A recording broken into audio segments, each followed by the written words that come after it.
Välkommen till Sanningens fyr. I västvärlden idag finns det många missuppfattningar inom islam. Bland annat apostati inom religionen. Det vill säga att man lämnar en religion islam för en annan. Människor påpekar att lämnar man islam så ska man få dödsstraff för det. Men är verkligen svaret på denna handling dödsstraff enligt islam?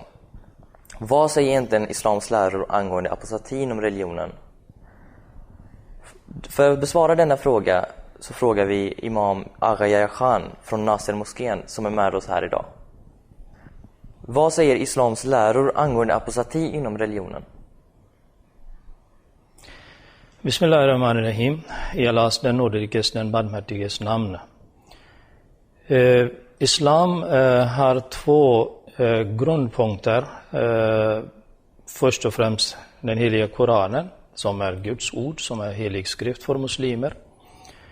Och sen hadither, vi kan säga traditionen av profet Muhammed, Allahs frid och välsignelse vare med honom. Jag ska förklara apostati från Koranen och från hadither.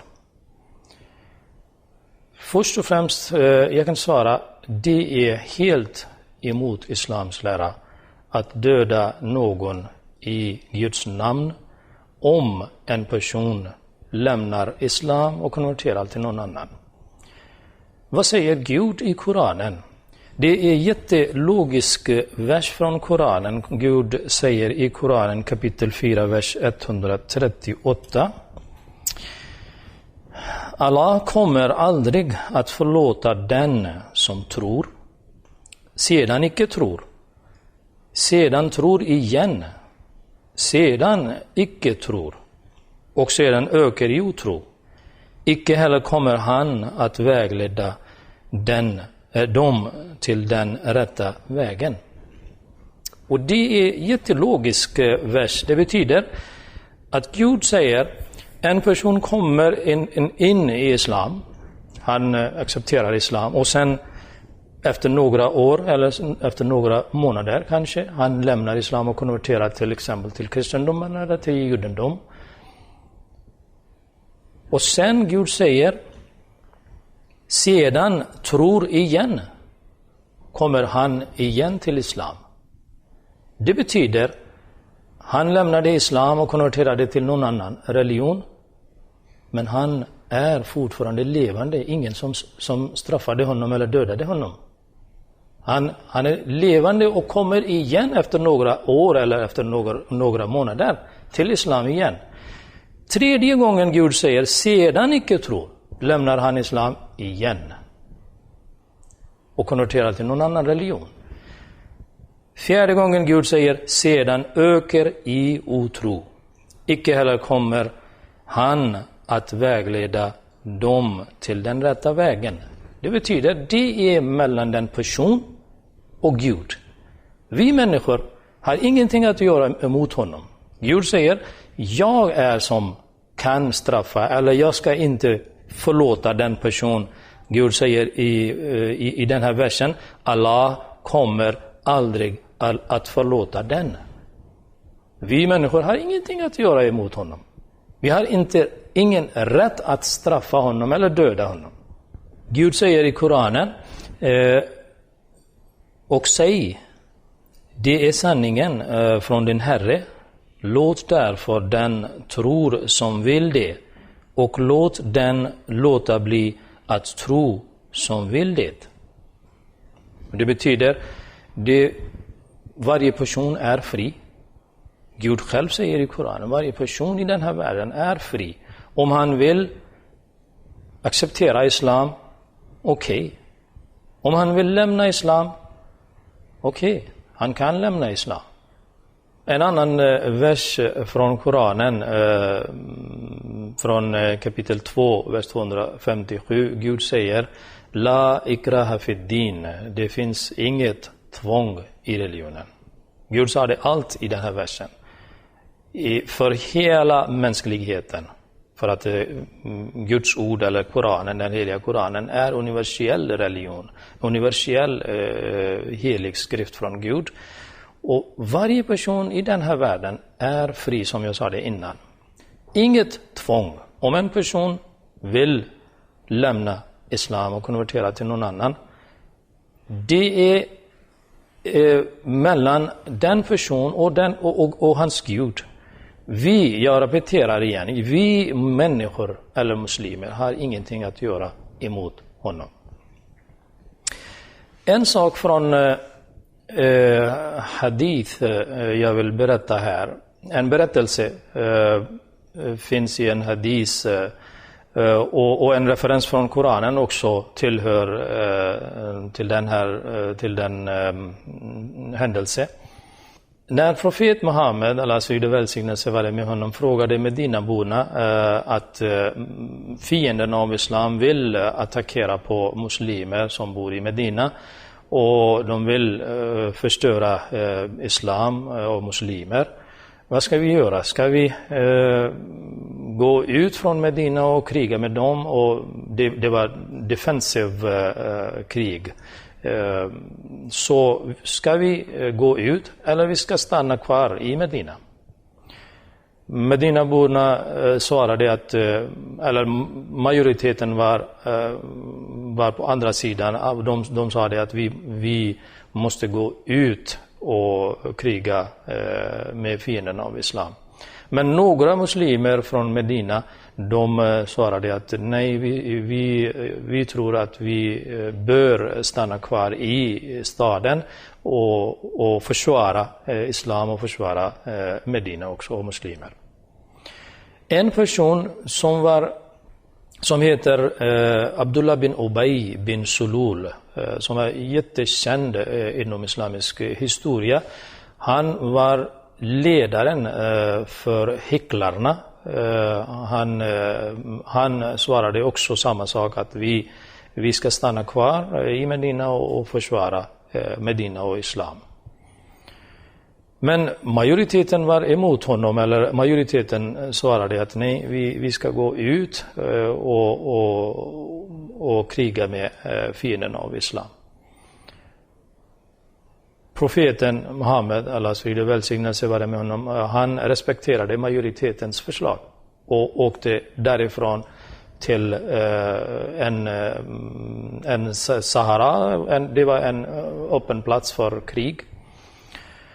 När de muslimer åkte till den här platsen för krig, på resan, den ledaren av hycklarna, Abdullah bin Ubay bin Sulul, som var dåtidens rättfärdig person, eller han proklamerade att jag är muslim och jag är rättfärdig. Ingen från Medinaborna visste att han är hycklare. Nu vi vet att han var hycklare. Men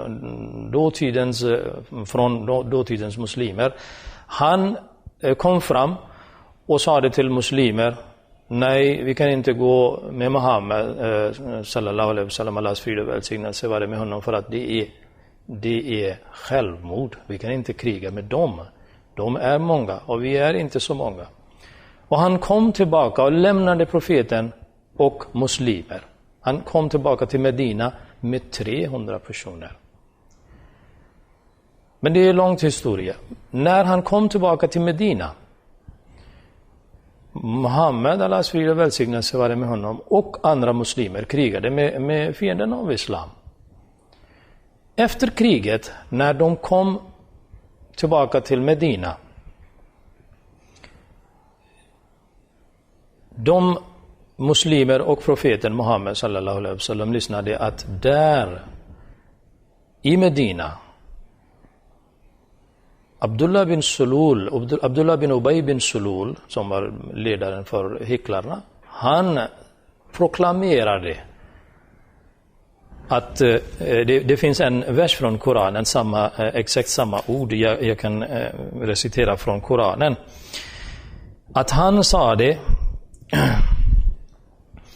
de säger, om vi återvänder till Medina kommer den mest upphöjde förvisso att driva ut den obetydligaste därifrån, medan den sanna äran tillhör Allah och hans sändebud och de troende. men hycklarna vet icke.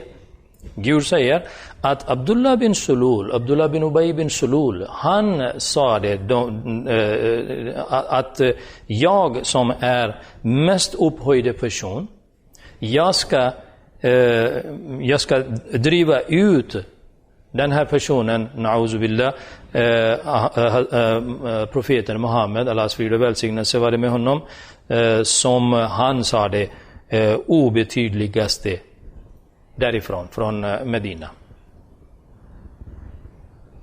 Och det betyder han var öppet hycklare eller fiende av islam. Han respekterade inte Muhammed och Guds profet. Allahs frid och välsignelse vare med honom. Men profeten kom till Medina och lyssnade att okej, han sa det så. Men han straffade inte Abdullah bin Ubay bin Sulul. Han dödade inte Abdullah bin Ubay bin Sulul. Han säger okej, inga problem. Jag ska lämna Abdullah bin Ubay bin Sulul till hans Gud.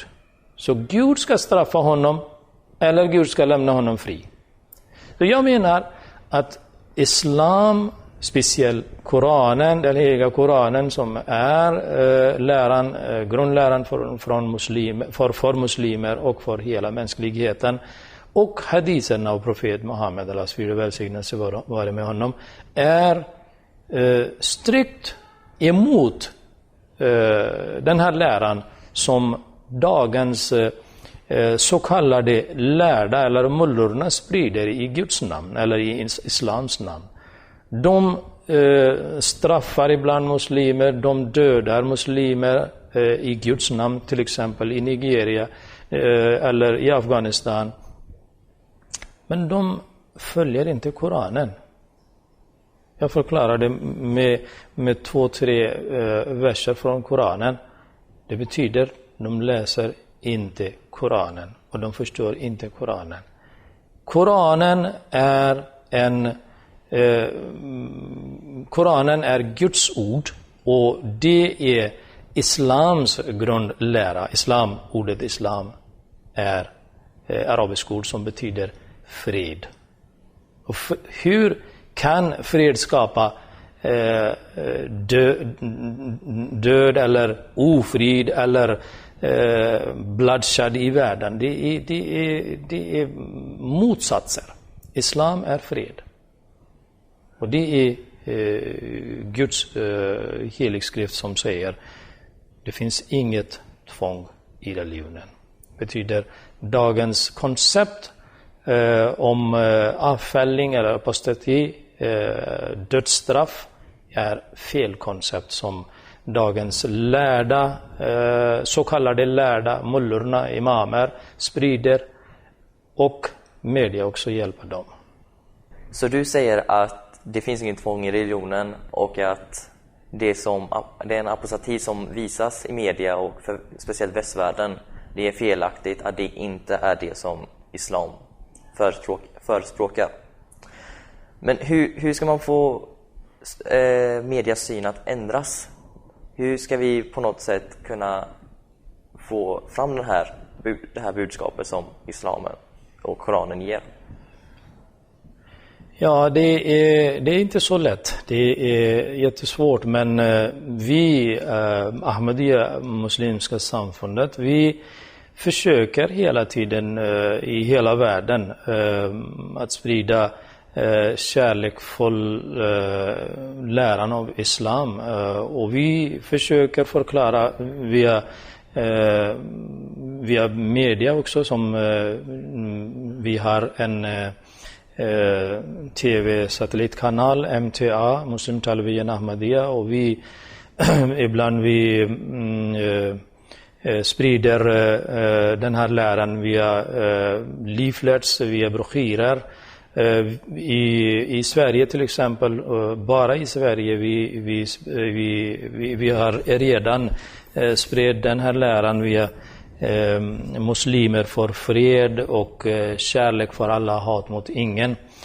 Men vi är bara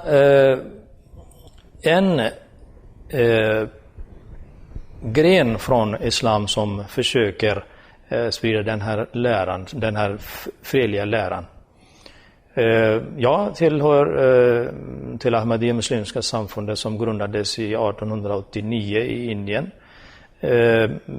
Det finns ett koncept av återkomsten av Jesus till världen.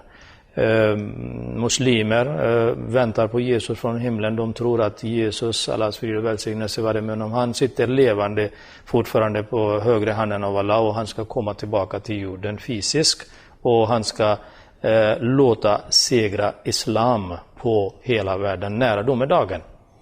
Men grundaren av Ahmadiyya muslimska samfundet, hans helighet Mirza Ghulam Ahmad, han proklamerade i 1889 att jag är den utlovade Messias som hela världen väntar på.